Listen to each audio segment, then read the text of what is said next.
How important is the individual? Hi, I'm John. Welcome to Philosopher's Corner. How important is the individual? Once again, this is one of the basic and most important questions in philosophy, right? How important is the individual? So, let's start with what is the individual? And I think we got to take it all the way back to beginnings of creation, right? You have the void, you have nothing, and then all of a sudden you have life. And within life, the energies have been parsed down into individual units of various degrees in various animus and inanimus, right? Various things that are animated and non-animated. Going through all that, and when we contrast what's in creation to what's occurring on Earth, which is where our philosophical conversation is happening, and we look at human beings that have been created in contrast to them not existing. At one point we didn't exist, now all of a sudden there's human beings on this planet. And by cursory examination of a human being, and by listening to what human beings have reported about the experience throughout the existence of the species, it's safe to say that the human experience is one in which a consciousness takes human form, it takes form, material form, that it is housing an individual perspective. We have that report back from human beings across time, across culture, every single part of the globe, every single circumstance that human beings exist in. There's at least one representative that says, I am an individual, I am a consciousness having an experience as an individual that is being facilitated by my human body. That is a fact.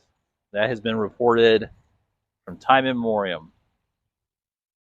I am a consciousness housed in a human body, having an individual experience, having an experience of being an individual apart from the ocean of consciousness from which I sense that I came from, which in philosophical terms we can't prove, but in philosophical terms we can deduce that that's true. Because when you go back to quantum mechanics and you go through the energy realms and you go through metaphysics and you get a very clear understanding that the life that we're engaged in, where things have been individuated, things have taken individual forms that have limits, they have physical limits, they have boundaries, they are contained.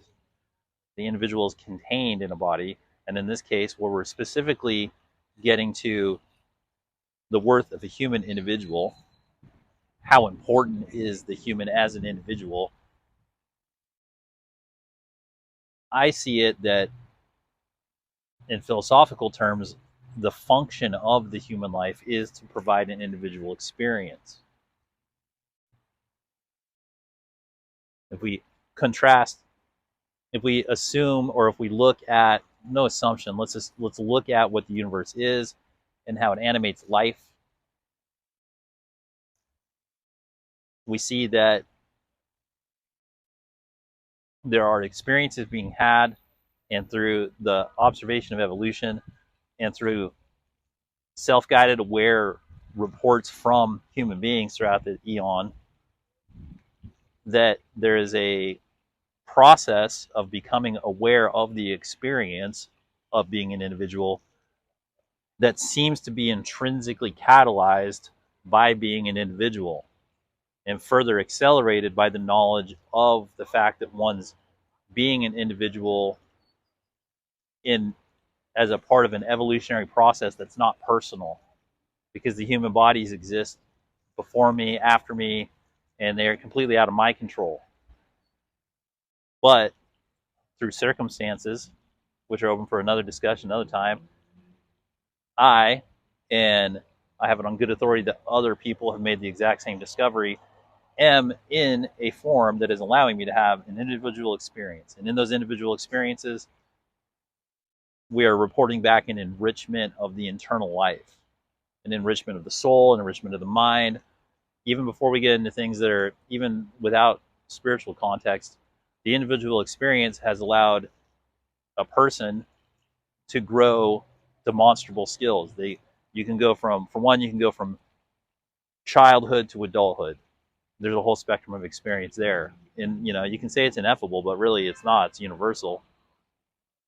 So that alone is a process of the individual having an experience, just aging, just being born, interacting with other individuals, expanding their minds, expanding all these different things about them. They're demonstrable proofs of the utility of the human life as a vehicle for individual experience.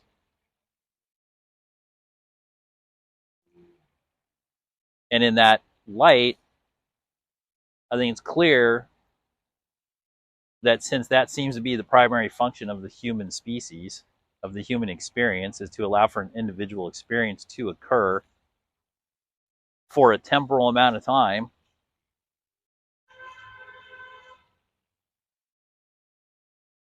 that means the individual is the most important consideration, and the individual experience is the most important consideration when becoming aware of a hierarchy of importance of what's occurring in the reality. So in order to determine how important the individual is, before we use that as a benchmark for other discussions to discuss ethics and societies and how things are all arranged, because they're only arranged based on the individual, we must decide that in relation to what appears to be the function of reality itself, that's a much deeper discussion, obviously, but on the face of it, in this material realm on Earth, in the human experience, the function of consciousnesses being in bodies is reported back and generally agreed to be the enrichment of the inner life through external action and interaction. And that process which occurs and which grows us and unlocks higher levels and different frequencies of perspective and different doors of perception to be open in a reflexive manner, which is well reported on, then we can get to a point where we say what Carl Jung is describing is correct. The process of individuation, the process of the person becoming integrated with self, with things that are the person consciously is aware of, things that are unconsciously aware of, the fact that you can be consciously aware of the unconscious and not know even what's in the unconscious, but to know that it exists in an open field that's possible. All of these things, me just saying those things, are demonstrations of growth, because those are things I couldn't say when I was 7 years old or 10 years old. And so in terms of the worth of the individual, it's the growth and the expansion of the awareness and the enrichment of the inner life and the emotions that are felt, the electricity that we conduct, and the fact that when individuals come together, especially when individuals who are aware of their importance of the individual experience and their individuation occurring, when they come together with others, then there's a synergistic group function that unlocks, that also starts to begin to interact with the greater reality as a whole. So in terms of the individual's importance, it's exceptionally important, because a lot of systems that are built, they're only built around individuals, and so the system can only be worth as much as the individual's value is. And the individual value is derived from the awareness that the individual experience is the whole point of life on Earth. You got to get the individuation occurring, and then when the transcendence comes in and the sublimation into collectivism, like organic collectivism, which is nature, keeping in mind that through cursory study of the universe, it becomes apparent that the individual experience is not the base. It's not the base mode. That it's all very flowy and consciousness based, and essences and energies and frequencies are the main order of the day. So to have what's agreed on to be a temporal individual experience, which means that we know that we're born and we're going to die. So it's temporary, temporal. It's temporary experience, and then we know that the focus of this temporary experience is the individual experience.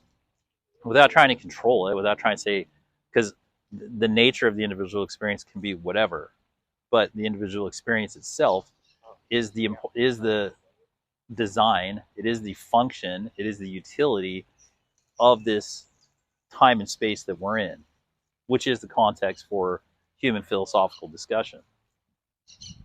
So moving forward, any system that refers back to individuals and their worth in this fundamental ranking and seeing clearly what it is and like how important it is for the individual, like the individual experience, it's essentially it's the ultimate, really. It's the ultimate, and it should be held in that esteem when deriving, like we talked about morals earlier. Well, moral decisions really help. That is the process of the individual being individuated, being responsible for your own moral choices and growing yourself and evolving yourself in a self-aware manner. That is the demonstration. That is the proof of the worth of the individual. The act of self-guided self-awareness that gives you feedback as to whether or not you're making decisions that are good or bad. And those decisions that are good or bad are really reads that are coming back from like your relation to the collective, whichever collective it is the proof that the individual experience is the most important thing. In fact, it's the only thing. Like a group experience doesn't really exist, even in so much that it's a collection of individuals who are having an individual experience of like a group consciousness or a group activity. But it still comes back down to the individual experience, and that is to be held in the highest esteem, because that is the only true experience that's being had on Earth right now, are individual experiences. And in fact, a lot of people who argue against that are really people who are just trying to manipulate the collective so that their individual experience is better. And oftentimes they know that. Like true deception is trying to convince other people that their individual experience is an importance to better their own. But essentially, the function of life on Earth is to allow for an individual experience to occur. Furthermore, a self-aware individual experience can rise up within the individual, which is typically that's typically a differentiation point between humans and other animals on the planet, is the ability of transcendence, to have an individual experience and then use that as the foundation, the fundamental launching pad for transcendental perspective, and then eventually, enlightenment, which is holistic, which is all takes place on Earth through the vessel of an individual experience. And the reports are that when the experience of the individual experience is tampered with or somehow attempted to be manipulated, that it very oftentimes derails that built-in ascension that the humans have for an individual experience. So the individual might be the most important.